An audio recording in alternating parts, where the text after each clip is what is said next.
पिंडदान का मतलब यह होता है कि जब हम अपने घर में कुल देवता की पूजा करते हैं तो कहते हैं कि बिटिया आपको दूसरे घर में जाना है, आप हमारे पितरों की पूजा मत देखो। तो बेटी यहाँ तो बेचारी दूसरे घर की हो गई, पर अगर दूसरे के घर में जावे तो वहाँ क्या बोलते हैं कि ये दूसरे घर से आई, तो बेचारी है किसके घर की? न इधर की है न उधर की। वो बेचारी 15 साल 20 साल अपने पिता के घर में रही, तो जब पितरों की पूजा, हमारे कुल देवताओं की पूजा होती है तो हम बोलते हैं कि इसको दूसरे घर में जाना, और जब दूसरे घर में जाती है तो वहाँ बोलते हैं दूसरे घर से आई है, इसको क्या मालूम, तो बेचारी है किसके घर की? तो यह लड़की कहती है कि आपके घर में जब देवताओं की पूजा होगी, हव्यदान तो भी हम करेंगे, और कव्यदान मतलब आपके पितरों की जो पूजा होगी तो आप उसमें हमको साथ में रखिएगा, अंगीकार करिएगा। इसीलिए शास्त्र कहता है कि गया वृत्त्या तुमम देवा तीर्था नामस्य पुंजका। अगर आप गया तीर्थ करने जाते हो तो आप स्त्री को अगर आप नहीं लेके जाते हो तो गया तीर्थ होता नहीं है, करने के लिए आप चले जाओ।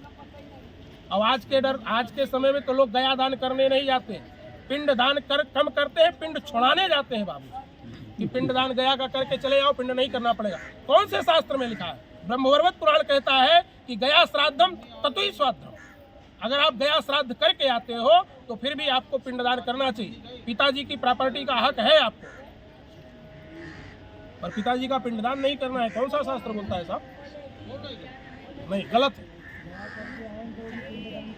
जी हाँ, पिंडदान करना चाहिए, तर्पण करना चाहिए। मैं नहीं कहता हूँ, ब्रह्मवैवर्त पुराण कहता है। आप उनकी संपत्ति ले सकते हो। पेड़ तब हरा रहेगा जब उसमें जड़ में पानी डालोगे तो। फिर आप लोग 3-3 पीढ़ी के बाद जाते हो, पंडित जी से पूछते हो कि भैया लड़का तो नहीं हो रहा है, 15 साल हो गए शादी को, गुरुकार है सबको पेड़ हरा नहीं है तो कहाँ से फल लगेगा साहब? चालू हो जाए। आने वाले 10 साल के बाद और देखना क्या दुर्गति होगा। ऐसे संस्कार को करते रहो। बोलिए। हाँ बेटा। तीसरा वचन लड़की कहती है, कुटुंब रक्षा भरणे यदीयतम कुर्या पशूनां परिपालनं च वामांगमायामि तदा त्वदीयं जगाध कन्या वचनं तृतीयम्। लड़की तीसरा वचन कहती है, कुटुंब की रक्षा, आपके परिवार की जो रक्षा है वह मेरी जिम्मेदारी है। जिम्मेदारी का मतलब होता है कि आपकी इज्जत नहीं जाएगी। एक लड़की आती है तो आपके घर में 3 पीढ़ी का त्याग करती है। कौन सी 3 पीढ़ी होती है साहब? एक अपना, एक पिता पक्ष और एक ससुराल पक्ष, तीनों की इज्जत बचाती है।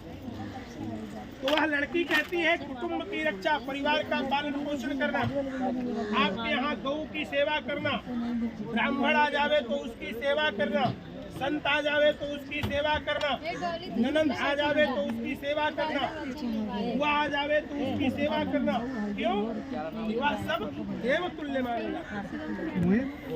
लड़की कहती है कि अगर मैं उनकी सेवा करूं और किसी कारण आपकी बुआ से ना बने, या आपके बड़े भाई से ना बने, या आपके जेठ से ना बने,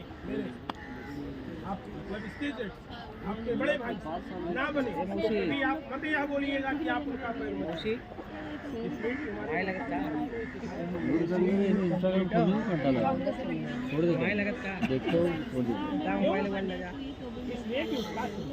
अच्छा ऐसे बताओ ना। बड़ों का सम्मान करना कोई गुनाह नहीं है साहब, आप नहीं। आज के समय में मालूम पड़ना चाहिए कौन को रुका है शादी में। कल मौसी पूछेगी। लड़की चौथा वचन कहती है, आया व्यया धन्य धनाधिकानां पृष्ठं निवेशेन गृहे निधात्या वामांग मायामि तदा त्वदीयं जगाध कन्या वचनं चतुर्थम। कन्या चौथा वचन कहती है, आज से आपके घर में अधिकार कहते नहीं, मालूम कैसे पड़े के मेरी निगरानी में रहे। मेरी निगरानी का मतलब यह नहीं कि मैं उस पर मलकिन बन के बैठूं, पर आपके घर में क्या है यह मुझे मालूम होना चाहिए।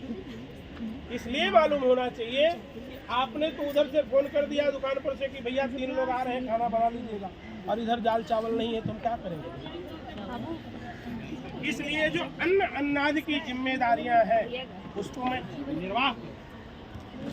जो आपकी रसोई है, सीता रसोई है, उसकी हम मालिक रहेंगे। आप उसमें कभी आप इंटरफियर मत करिए। आप बोलिए। हाँ बोले जाए, मतलब फंसा है नहीं तो बाद में।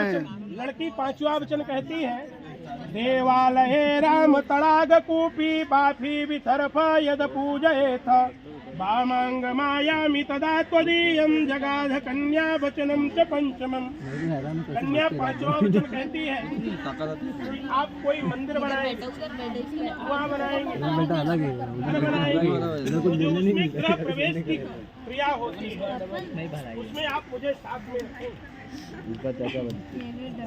साहब प्रभु श्री रामचंद्र जी ने अश्वमेध जब लंका के पास विजय करके आए, उन्होंने अयोध्या जी में अश्वमेध यज्ञ, पर अश्वमेध यज्ञ के समय सीता जी नहीं अनुपस्थिति थी। सीता जी इसलिए कि वो वाल्मीकि के पास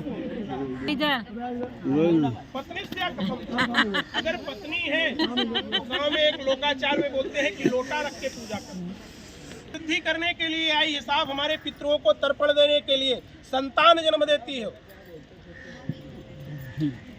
आप करोड़ों रुपए लाख रुपए लगा करके बेबी ट्यूब करवाने के बाद सुनते हो क्या समझ में आया? वो तो गया, इसको जाना। इसलिए सुनाया जाता है कि ताकि तुम जीवित हो तुम समझो। हाथ में रखिएगा, ऐसा फार्मूला मत अपनाइएगा अपने यूपी वाले लोटा रखवा के करवा। आप बोलिए। सब लागू हो रहा है कानून, चालान फट रहा है।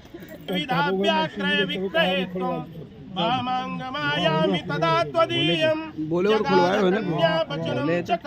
नहीं मैं अभी मेरे को याद है। छठवां वचन कहती है देशांतरेवा स्वपुरांत। नहीं आप बोला नहीं बोला अभी बताओ। देश में रहो या विदेश में, होएगा फिर खोले वहीं देश में रहो या विदेश में, पूछ ले मौसी पूछ ले बड़े पापा को पूछ ले। गुरु। पर आप जिस भी परिस्थिति में रहोगे मैं रहूंगी आपके साथ। अरे देवता खुला नहीं देता। कभी कभी कैसा होता है कि बोलते हैं कि थोड़ा घर की 2-4 साल बीतने के बाद परिवार में होता है, भाई सब अलग होते हैं, तो कभी कभी परिस्थितियां ऐसी हो जाती हैं। तो आज के ज़माने में एक बहुत सरल सिस्टम चल गया। बोलते हैं कि आप लोग थोड़ा 2-4 दिन वहाँ पर रह लो, यहाँ सब सिस्टम सही हो जाएगा, फिर हम आपको बुला लेंगे। कभी नहीं सिस्टम सही होगा साहब। जिस धर्म पत्नी को हजारों के बीच में तुम्हारा हाथ पकड़ा और तुम अकेले में उसको बोलते हो सिस्टम सही हो जाएगा तो लेके आऊंगा, तुम्हारा कभी सिस्टम सही नहीं होगा।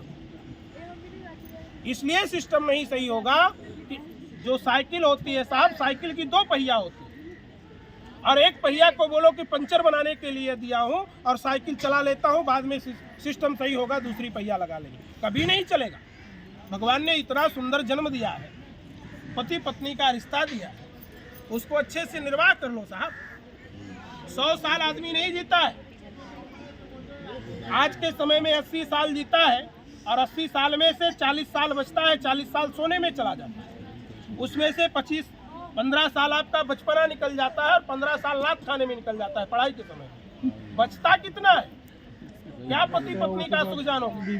यही कारण होता है कि आप तीसरे महीने या चौथे साल में आप लोग कोर्ट के दरवाजे पर जाते हैं। अगर आप लोग इसको सही से मानो, सही से करो तो इतना सरल नहीं है साहब। गृहस्थ जीवन बड़ा सुंदर जीवन है, सबके भाग्य में नहीं होता है गृहस्थ जीवन। मोदी जी को सब सुख संपत्ति है, पर क्या वह गृहस्थ जीवन का आनंद ले सकते हैं? नहीं ले सकते। सब कुछ हो सकता है लेकिन आप उसको विलासतापूर्ण जीवन मत व्यतीत करो। स्त्री कोई भोग की सामग्री नहीं है, सब समझदार हो। हम स्पष्ट आपको बोलना चाहते हैं, वह कोई भोग का साधन नहीं है।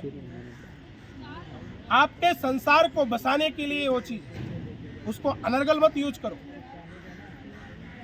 आप बोलिए। हाँ बोले भैया, हाँ बोले जाए। चालान फट गया।